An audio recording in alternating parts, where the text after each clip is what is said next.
You've probably been wondering, hey Ben, where have you been? Well, the answer is I've been in the exact same place I've always been, just not on YouTube. The reason for that is that in September, as I was writing my What If Doctor Season 49 Part 2, my hard drive crashed with everything on it erased.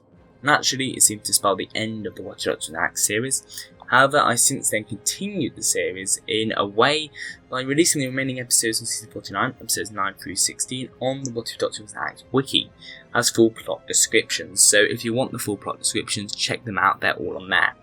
The title sequence and end credits and all the rest were not made for these episodes, as all the project files of them were on the hard drive. So, the video series, you'll be glad to know, will be up and running again shortly, starting with Season 50 Part 1. Before then, I should probably remind you what happened in Season 49, both Part 1 and Part 2, as sadly I've not been making a Season 49 Part 2 video. So I'm just going to recap it here for everyone who doesn't know, as well as Season 49 Part 1, as your memory might be a bit short.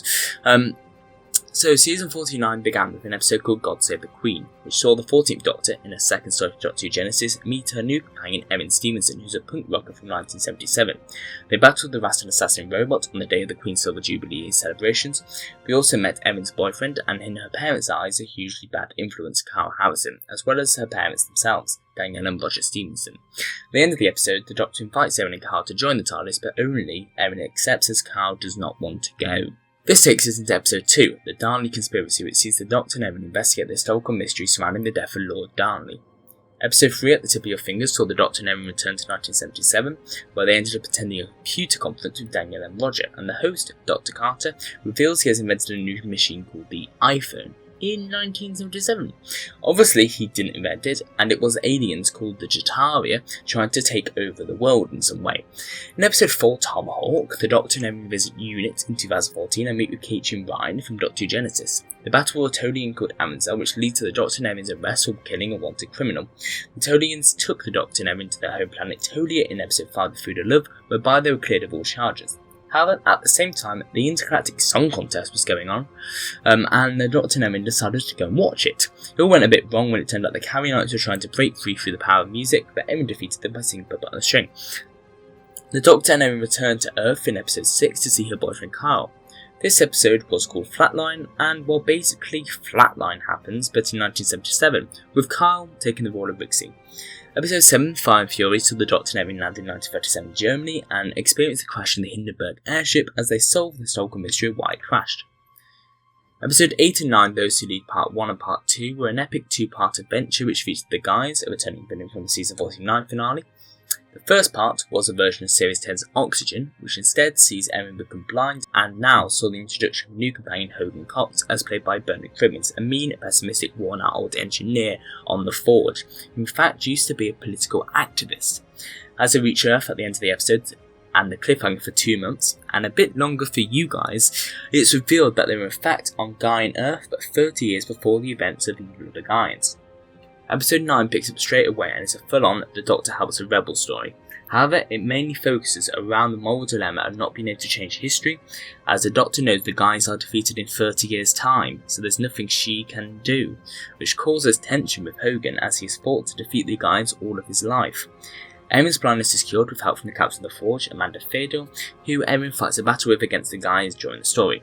At the end of the story, Erin and Hogan leave with the Doctor, Hogan now a companion, and the episode finally teases the finale with a shoulder of a mysterious figure seen talking to the Governor, who's the main villain of the story and leader of the Guys, but he's talking to him about the TARDIS. The second half of the season sees us go back into history, with episode 10, The Lady with the Lamp, where the trio meet Florence Nightingale and battle against the Yara, a race who want to replace dead people with their souls. Episode 11, One Giant Leap, sees the Doctor, Erin and Hogan travel to July 1969 and witness the Apollo landing with a bit of trouble from the Dravins, yes, these girls, as they want the titanium from NASA, as their planet doesn't have it. Episode 12 is The Waters of Mars, which is pretty much the same, except Hogan decides to change history at the end, not the Doctor, building on his resentment of this from episode 9, which puts the Doctor on very bad terms with him, leading to episode 13, Queen of Nine, where the Doctor tries to return Hogan home. But they are thrown off track and end up in the Tower of London in July 1553, during the reign of Lady Jane Grey, 9 Days Queen. Episode 14, Remnants, sees the Doctor try once again to take Hogan back to Gaia and Earth, but she instead lands them on a starship, which turns out to be one of the ships on the final episode Panopticon in that fleet. They find out a deadly virus, yes, this was written long before this current situation, has infected the fleet and is killing everyone rapidly. Francis shows up and they work out that the virus only affects people with Time Lord DNA, so Hogan and Erin are sent to save the day. There they find a really old Zenda who dies of the virus, and at the end of the story they hold a funeral for her. 14's obviously very sad. The finale, episodes 15 and 16, Destiny of the GATANS, sees the trio arrive back in Gaia and Earth but in 3302, which is 5 years after Evil of the Guys. Shenanigans ensues, and in short, the Master saves Gemma's life from Cold Front's consequences and changes the timeline so she never killed herself. The Master then pretends to be the Doctor and takes Gemma as his companion. The Master, all the while, teams up with the Governor. The Doctor and her companions are all split throughout the story, and they briefly go to Peladon.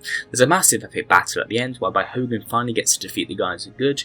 Hogan leaves at the end and marries Captain Amanda Theodore, who's now the same age as him, as it's the future. And the Master is arrested by Katrin Bryan and locked up in a unit cell. Not before Katrin whispers something mysterious in the Master's ear. Erin decides to leave the TARDIS, saying she wants a break from it all, but she will call the Doctor when she's ready to come back. Afterwards, there would have been a short mini-sode called Erin's Story, which would have seen what Erin does between leaving the TARDIS and between the Doctor picking her back up in the season 50 opening story. The main thing to take away from Erin's story, which you can read the whole thing of on the wiki and the subreddit, is that Erin and Kyle get engaged. After season 49 finished anyway, a new spin-off called The Elysium started up, for a short run of 6 episodes for season 1 and aired in May, June, July of 2015. I'll quickly cover the events of that show to keep you up to speed. The show is a sequel to Panopticon and season 49, episode 14, Remnants, and focuses on the Time Lord and Vex fleet, renamed to the Skeletti. When they arrive on their planet, Teota 3, 556 years later, which of course the Doctor gave them the directions for. We learn that their history has been abandoned and that everything before the events of Remnants has become a state secret imposed by some sort of organisation known as the Three, led by an elder man called Unapishtim. There are 5 main characters in the show: Julie, a minor and slave of the state who is a single mother to an infant; Richard, a seemingly normal history teacher who has a fascination with the unknown past of the Skeletti; Leah, Richard's adopted sister, who is a leading scientist in the fleet and has been tasked with solving a problem with the lack of energy in the fleet; Eddie, a leading journalist for Callista Daily, a media broadcaster in the fleet; and finally Kalim, who is the assistant to the chief of staff of the president. Over the series we meet 2 indigenous races on the planet, the welcoming Caesorians and the warlike Ragas. From them, Leah discovers a resource on the planet called Ketrin, which solves the problem the fleet were having as regards to energy. However, the president orders that everyone from the mining ship, the Valkyrie, which Julie lives on, is to be sent into the mines to mine this ore, but they've been promised that when they got to the planet, their whole lives, that everyone would get a new life and, not be a slave. With the help of the rebellious vice president in episode 5, the miners start a strike and hold a mysterious Caesorian which they find in the mines hostage, which provokes a potential war with the Caesorians. The Ragas are also planning to invade. In episode 6, the 3 species have a showdown, whereby Kalim manages to cool the situation down and talks the Ragas into retreating. The series ends with Julie being taken out of the mines, and the rest of the miners being given decent pay, 3 months annual holiday, in decent conditions obviously. Richard ends up on the run from the Three and Unapishtim. Leah resolves yet another problem in the Ketrin and remains a leading and prominent figure in Skeletti society. Eddie finishes a documentary about Caesorian life, and Kalim defeats the Ragas obviously, and is given the honour of renaming the planet Teota 3 the Elysium. This is only a brief summary of the plot of the show, and I highly suggest you head over to the What If Doctor Snacks wiki or subreddit, where you can read the full plots for all 6 episodes. Anyway, now that's done, all I have to say is please join in and engage with the community, and the What If Doctor Acts series will be continuing very shortly in Season 50 Part 1, and I'll see you then. So, until then, goodbye.